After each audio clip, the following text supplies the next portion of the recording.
Just last night, I had my podcast. One of those things is, how do we ease up or kind of destroy the battle of the sexes? We're not. Mhm. We're not. People are not swallowing pride. They are not forgiving. So we have a podcast of people blaming men, blaming women. Women ain't this, men ain't that. So, but to really talk about forgiveness and love and the fruits of the spirit, don't nobody want to talk about that. Hello, everyone. It's Annika LaQuette here, the host and creator of Never Gave Denied podcast. Y'all have someone on with me today. I have Hey, Hi. Hey, how are you? how are you?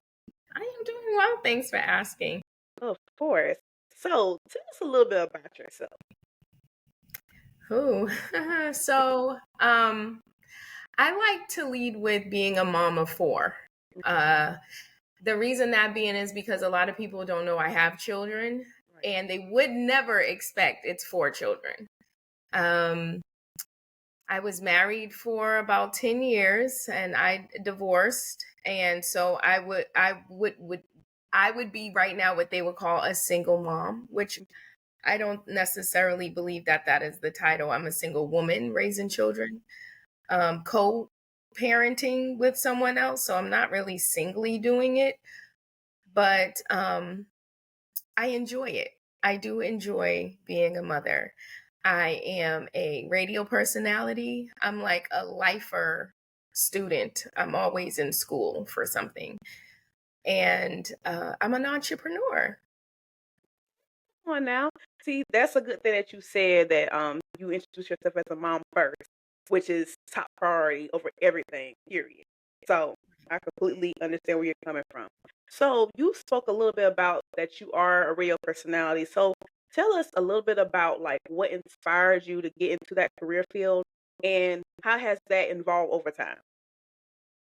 So um I hate saying but that, I'm new to radio. I'm only like 3.5, 4 years in. And I was just at an event and someone said to me, "Have you ever thought about your radio career?" type of thing. I was Oh, okay. invited. I was invited to share a story about a guy that I went out on a date with. And then the question was, could you see yourself doing this full time? Like, could you see yourself doing radio? And I said, no, not at 41. At the time I was 41. So not at 41. Like, not right now. I'm kind of like just going through like the motions of, I probably was divorced at that time, maybe 2 years. And then the children were a little younger than they are now. So no, I wasn't thinking. But then I thought again that I have no outlet. I have nothing else going on. I am newly divorced. I am like in the house. I've been in the house for years. And now that I am free, yeah, I will, take you up on that offer. So I started with a radio station in Boston, a pretty small radio station, not like the big ones out here, like that have been out here for years. I left that within 6 or 7 months because that just wasn't a right fit for me. And I went home with the thought like, Dag, I really was having a good time. Like now I have to go back home. There's nothing else to do. And then I got a phone call from a friend of mine, DJ Dex, and he was like, I don't see you anymore at that station. Like, what's going on? I had to, haul ass pretty much. I had to get out of there. Right. So he said, well, what do you think about joining my crew? And that's where it kind of went off from there. It took off from there. I was at that radio station for about a year before they had to like close shop. And, a lot of people know in, bigger cities like the city of Boston, Black radio is like, it's very minute. You don't see too many radio stations owned by Black people be like commercial, like we do our counterparts. And so now I'm with Woke Radio. After Big City Radio closed its doors, there was other opportunities for me out there, and so I chose Woke, and this is where I've been ever since. Okay. Y'all see her story, right? This is a beautiful story. Like, you started out at this small radio station and then started networking, and somebody said, "Hey, come to my show," and then like this kept building on. Like, literally never gave the nine. Period. Like, you kept going. Right, That's right, good. I like right. that. And it's a Yeah, struggle. It was a struggle to keep going. yeah. It's always a struggle to keep going when you're facing adversity, when you're facing hate Mm, or jealousy, and that's from the people that really like own like your future or own your opportunities in their hands, and a lot of time it's men. yeah, And it's like you don't want to battle them, but you also want to prove that you are worthy and qualified for the job. right. It's like, okay, so speaking of men, like, how do you find your voice as a woman in radio? You said how I found my voice. Yes, in radio, as being like a male dominated field.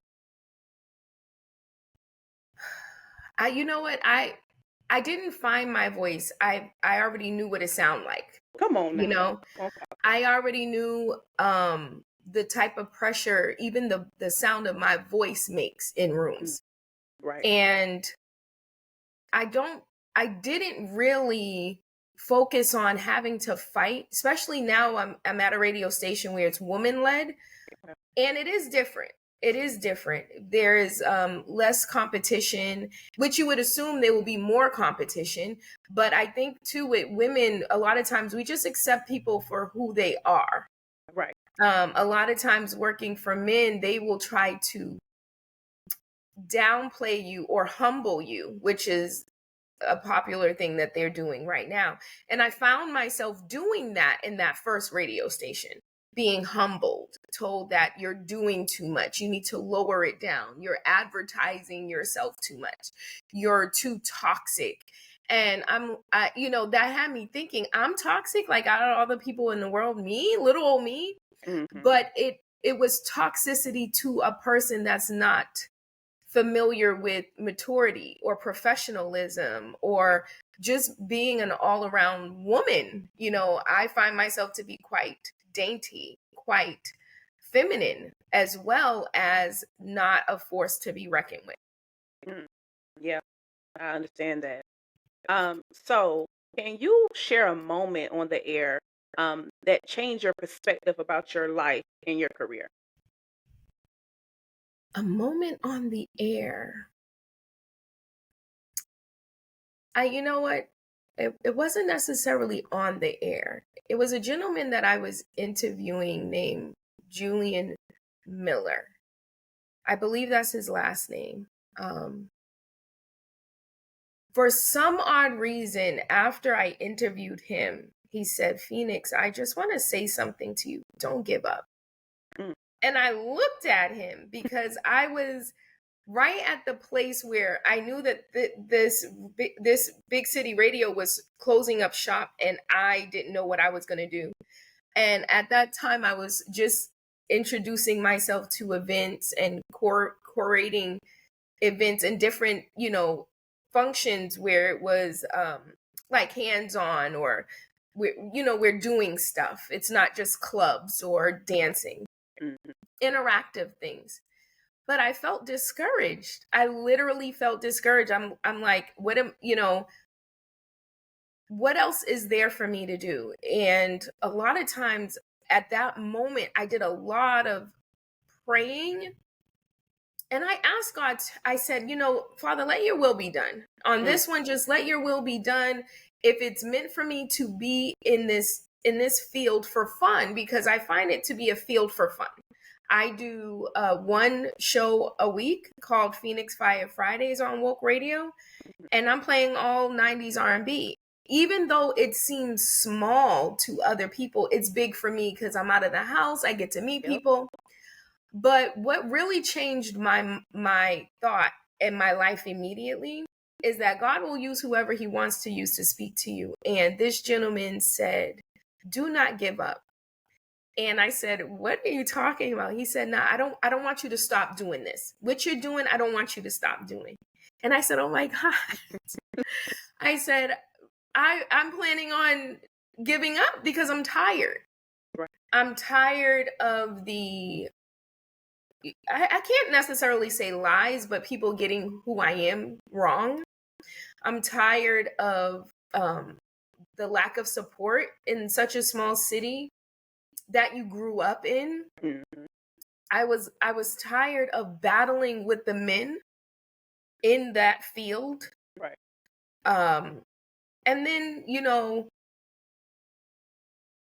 like I said, I can't say lies, but false narratives on why I made some certain moves that I made.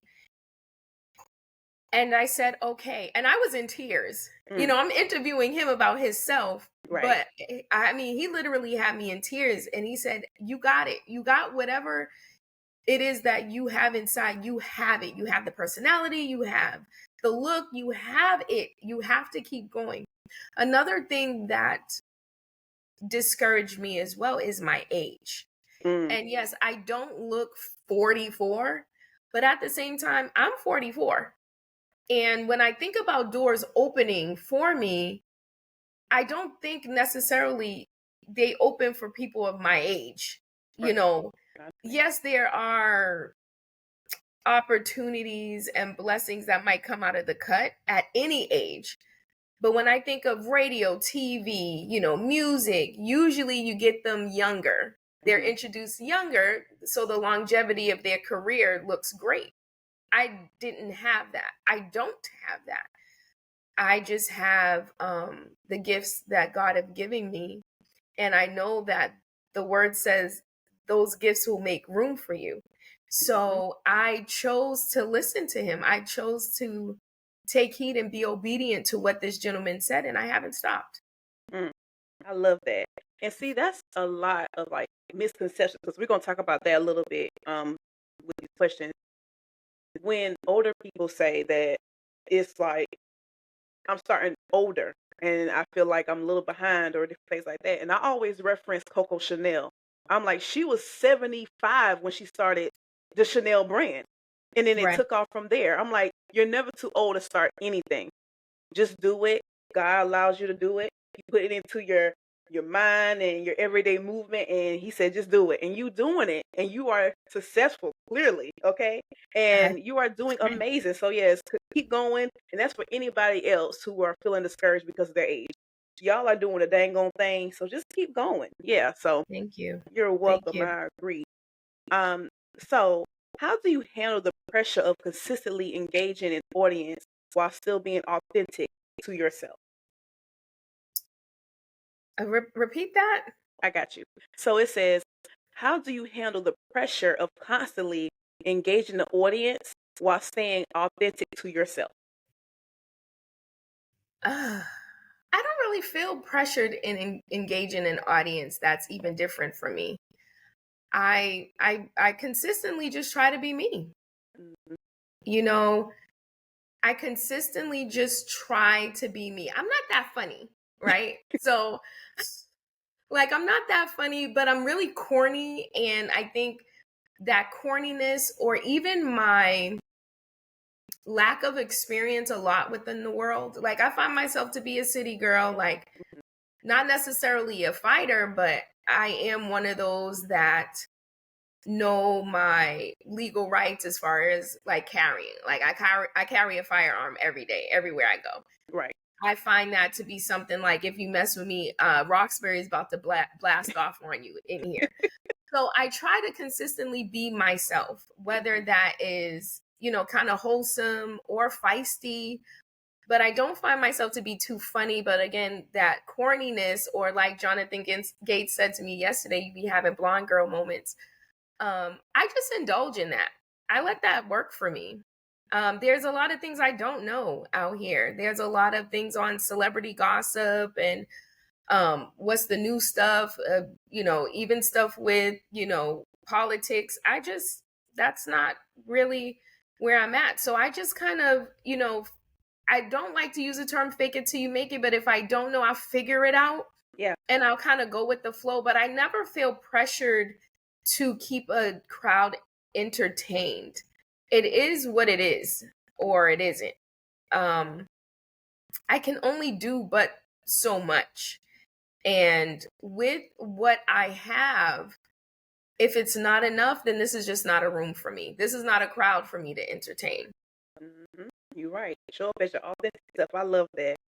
So, you briefly spoke because I saw your questions and I like those and your suggestions and that part about getting paid up front. Okay, that's something that a lot of people face, especially small businesses and anybody that's dealing with the business or entertainment. So, what advice would you give someone who having like a problem with like receiving money up front or scared to ask about money up front? You really have to know your worth. Mm, Like I said, people will humble you. They will try to downplay who you are and what you are. I just recently did an event where after the event was over, I asked for some money. right. Like I asked for some money. The money wasn't necessarily set in stone. It was just like, what would you like to be paid? And I said, well, because I'm not doing such a big thing, you can give me this. Mhm. What I realize is always stay professional when you're in these types of spaces. Eve, the rapper, I just seen a video of her interview where she said she didn't get paid for that song, uh, You Got Me with I think Erica Badu is in it. I think Okay. it was, I forgot the name of the rap group, but they got Grammys. Mhm. And there was no prior conversation as to adding her name to credits or making sure she was, acknowledged in this song. And it's clear that it's Eve rapping. What I realized from this experience, and we learn, there's always something to learn from. When you hire me to do something, you're hiring Phoenix Fyre. You're hiring that brand. Right. You're hiring me to, let my followers know what I'm doing. At least people that ride with me or like me, because I'm sure I got thousands of followers that don't like me at all. They're just being nosy. But you're hiring my brand to do a job for you. I now know that doing like hosting events or being asked to host something, I need it in writing first, and I need half of the money up front because we're not going back to the 80s and 90s Hmm. with janky promoters. Right. Um, you know, I would prefer that people stay professional and understand that anything else outside of, yes, I'll pay you, you're gaslighting me and you're a narcissist, Ooh-wee. by, saying stuff like, well, you only did this or you only did that. And, um, you said that you wanted to be a part of this. That has nothing to do with being paid. At the end of the day, I'm still a mother of four. Right. I still have other things going on outside of you and what you have going on. And so I think how I run my company, I have a company called With Joy Services, LLC, and I do fingerprinting, mobile notary services, and I also do estate planning. And even with the estate planning, I have to realize that having things in writing is very important. You Yep. must have things in writing. You must, know where you want to go, what you want to be paid beforehand. And so I would have to say I dropped the ball on that because I don't think this person is ever going to pay me. But then again, I also live by the word that you reap what you sow. And I have to be okay with that. I might never see that person reap what they just sowed. But I have to know that you do get back what you know, spew out.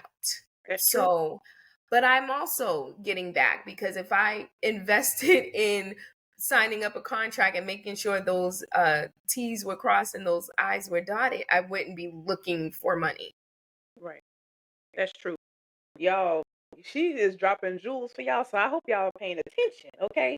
So I agree. Yeah, the money thing is such a like issue. I don't know why. Like, it's like people don't want to pay you, and then they turn around and say, "Oh yeah, you only did this," and no, that's too much. So yeah, I agree with you on that. So you spoke about, of course, being a mom and entrepreneur. I did see your joy services. I like that. So how do you balance it all? Like being a mom, entrepreneur, a radio host. Like tell us about that. And your mental state too. Like how do you balance all of that? You know, I would say that I'm just surviving. Mm, You know, when my kids were little, I have three little kids, so they're kind of close in age. And in the middle of the night, they would whine or cry, or I nursed my kids, so they would want to be fed, whatever. I didn't ask no questions. mm, I didn't, I never said out of my mouth, I've been a mom for 20 years. I've never said out of my mouth, oh my God, this baby is crying again. mm, Or here we go, I got to get up. What's going on? I just did it.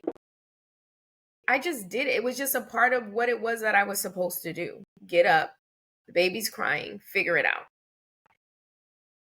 My mental state with all that I have going on, I guess if I didn't have the outlets like the radio or the podcast or doing events, maybe it would be more tough on me emotionally and mentally with raising my kids and being in school as well. I'm always in school.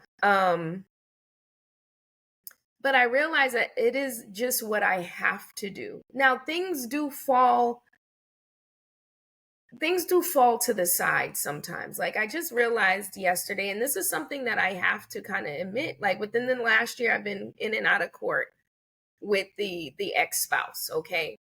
That mm, has triggered a lot of emotions because being divorced 5 years, why am I still going through this? mm. Why am I still battling with defending myself as a mother or how I was in a marriage when it was an abusive marriage? And so, not people not being accountable for their stuff, that will mentally destroy you as well because you're always at a place of defending yourself. Yeah. That things had fell to the wayside, like my house. I used to have people come and clean my house. Now, within the last 2 years, due to like financial straits, there's a lot going strains. There's a lot of going. There is a lot of stuff going on right now. Everything's high. Right. Everything is high. Oh. Money isn't coming in as much as it used to. People hire you to do events, they're not paying. So a lot of these things they they touch your finances and they actually help you to struggle. Mm, So there with that, I noticed like, wait a minute, my house isn't looking like it used to look. My skin isn't looking like what it used to look. My kids, they seem to be not staying on top of their game in school because there's so much going on here. right. I have to what is it? Like shut the noise.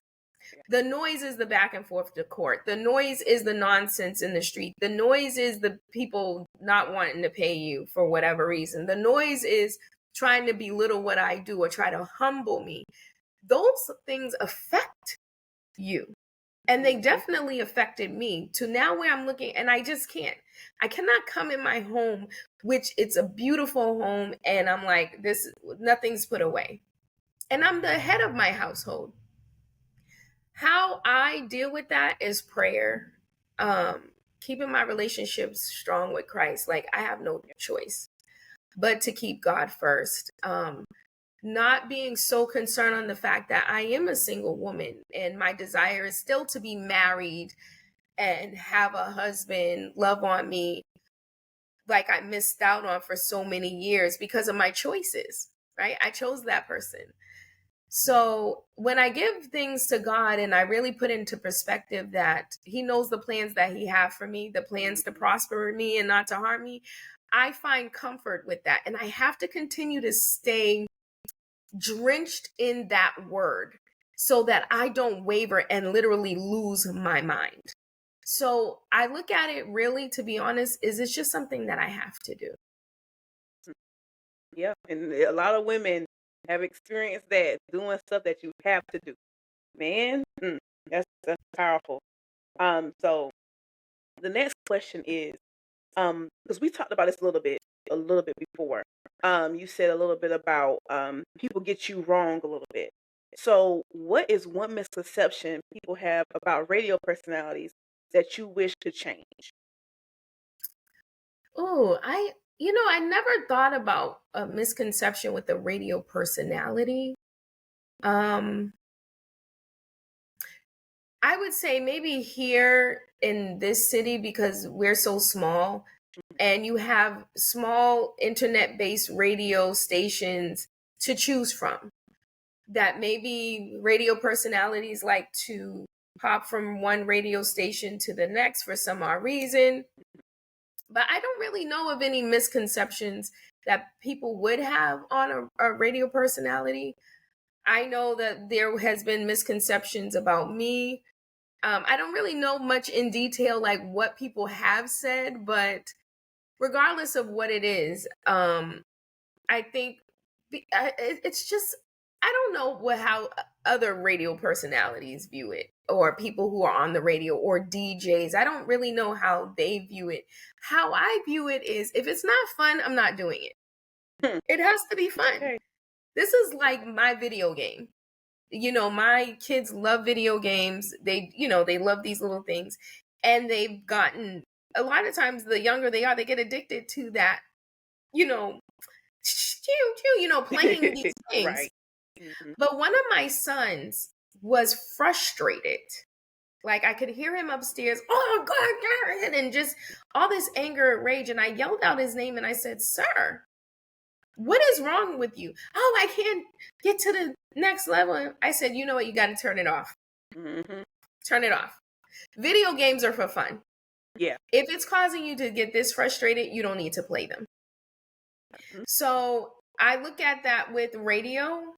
It's for fun. I enjoy it. I could be very successful in it, giving opportunities of sponsorship, or people who want to market through us or through me, or use me to do their commercials. You can make money doing it, but it can't feel like a job. And I guess everybody knows that saying. It doesn't feel like work if you enjoy it. So it's the same thing. I feel like maybe the misconception of a radio personality is we don't get paid much, or it's really not a big deal job or career. I think it's kind of your perception of it. But for me, I enjoy it.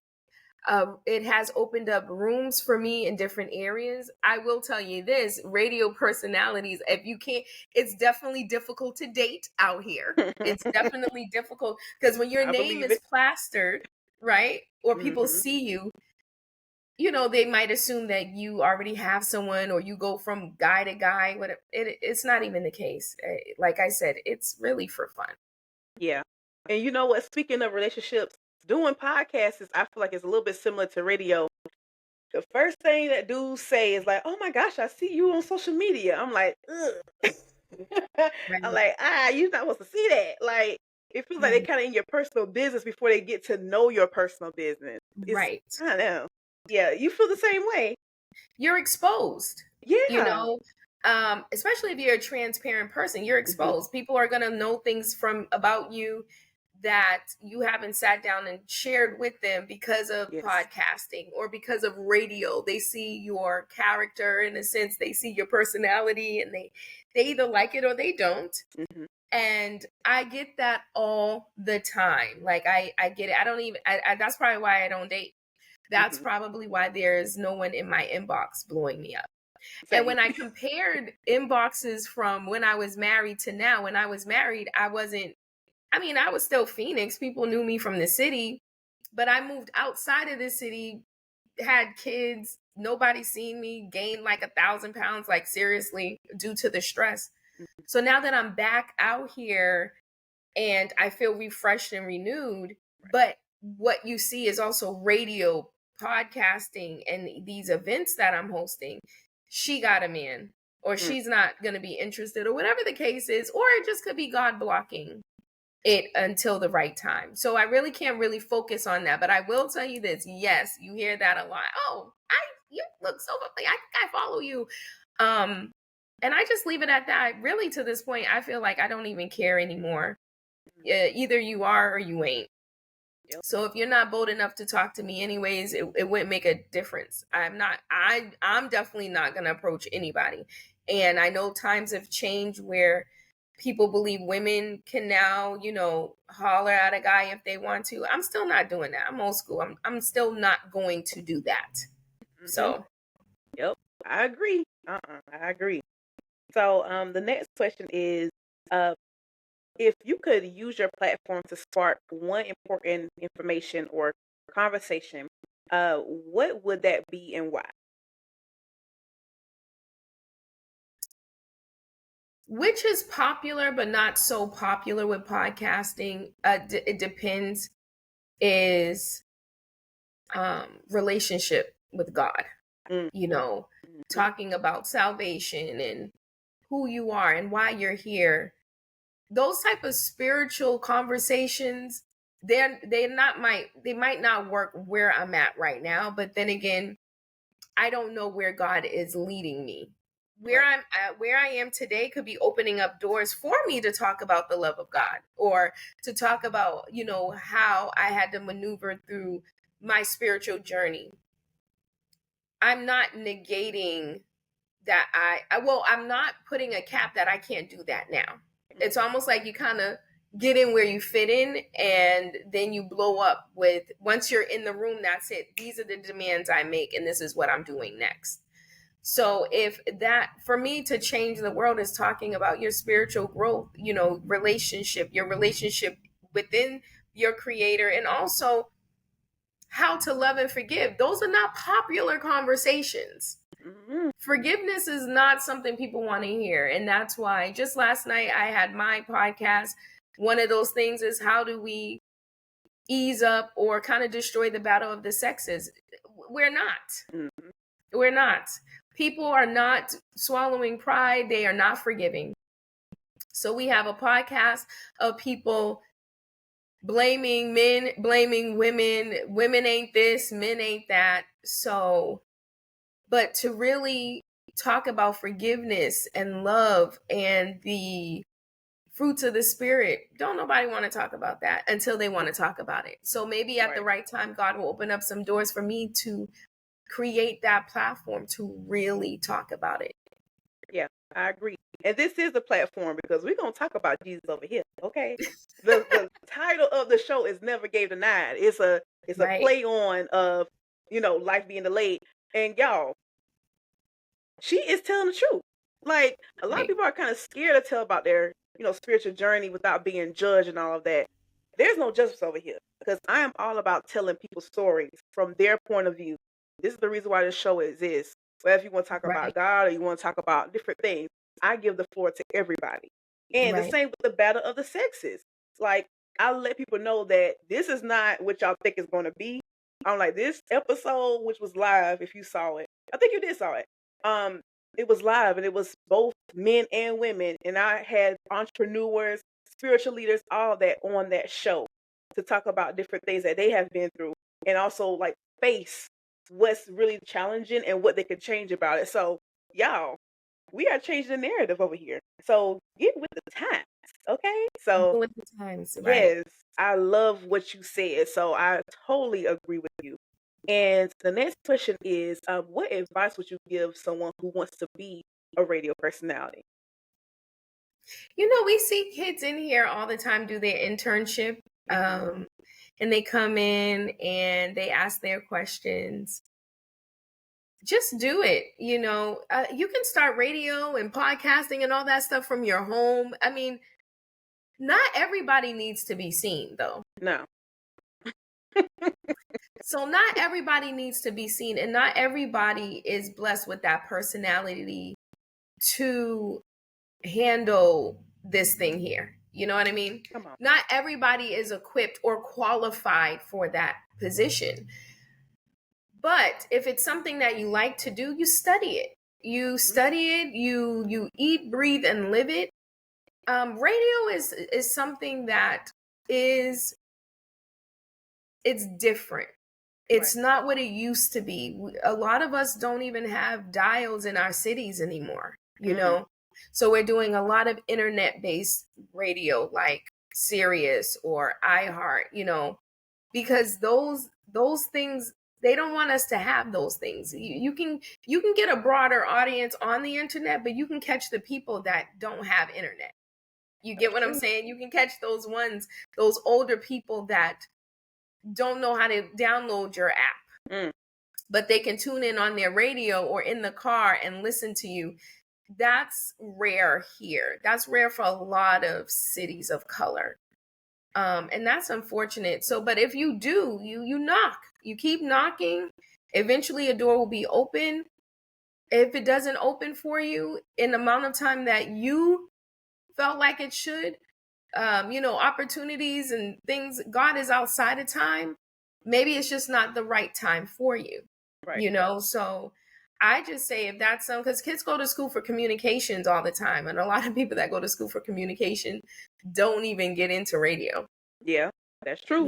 So someone like me who I'm a business major looking for a law degree, radio was the least of my interest. That's something that kind of just fell into my lap. And I took it and I made it my own.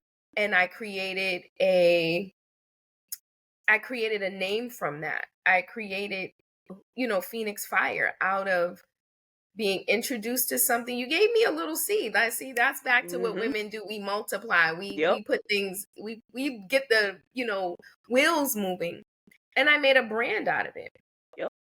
That's it. Period. And as a communications field, I have a bachelor's degree in mass communication. Yeah. A lot of us do not get into our fields. I'm blessed that I am in my field outside of my podcast. So, but a lot of people don't experience that. But you know what? You had to get your degree in business in order to know how to run your businesses now. You see how God works? Yeah, no, you're right. You're right. That makes so much sense. Now you know how to run your brand. Now you know what a brand is and how to monetize on that.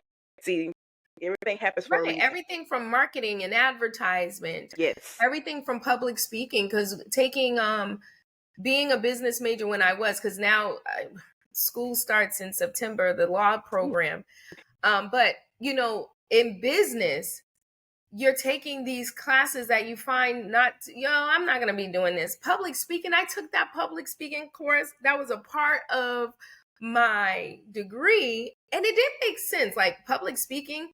But anyways, it was a part of it, or it was an elective or something I took. And I blew that class A+++. Thank God I took it. I knew what it was to try to kind of memorize what you're saying, try to look at the next word before you say it, how to engage the crowd, how to keep your eyes on people, or try to get eye contact. Like, that was from that class. Yes. That class was taken. My daughter is 20. That class was taken almost 18 years ago. 18 years ago. And now I am using those tools. So I guess when they say, oh, you don't have to use this algebra when you get out into the adult world, you might have to for the job that you might want. For real. Taking those assessments, they ask a lot about math. Okay, so absolutely. Yeah, so I agree with you. So do you have any upcoming events coming up or projects you're working on? I really don't at this moment. I had some ideas. I did a Martin trivia last year in May. Martin Lawrence, the Martin show, we had a trivia. It was a packed house. I'm thinking about recycling that, but because Martin came out, either Martin came out in May of 1990 something, I can't remember the date, or his show ended in May. I use that to play off of doing that event. I don't see it being feasible for me to do it like the end of this year, but every year I do intimate karaoke. So every year at usually it's the last Friday of every year is intimate karaoke. This year I might have Walt the Wiz from the New York's Black Ink crew host that for me. But no, not necessarily. It's not really nothing I have coming up. Not that I can think of on the top of my head. I mean, I do have my show every Fridays on wwocradio.com. That is Woke Radio, Phoenix Fyre Fridays, playing all your 90s R&B songs you forgot you loved. from 10 a.m. to 1 p.m. That's what I do. So that's Okay. consistent and I love it. Well, that's good. And lastly, give yourself a big old shout out. Tell people can follow you at all of that. Sure, I am Phoenix Fyre, and that's Fyre. That is, my tag on Instagram and Facebook. All right. I want to thank you so much for coming on Never Gave Denied podcast today. Oh, thank you so much for having me. I really appreciate it. I really do. And your answers, your questions were really great questions. You're welcome. Of course, because I do the research now. Okay. Right. And I'm asking questions. So yes, you Good. are most welcome. And remember, yes, life was delayed, but it never gave denied. I'm your host, Annika Laquette, and you just listened to Never Gave Denied podcast with Phoenix Fyre. Bye, y'all.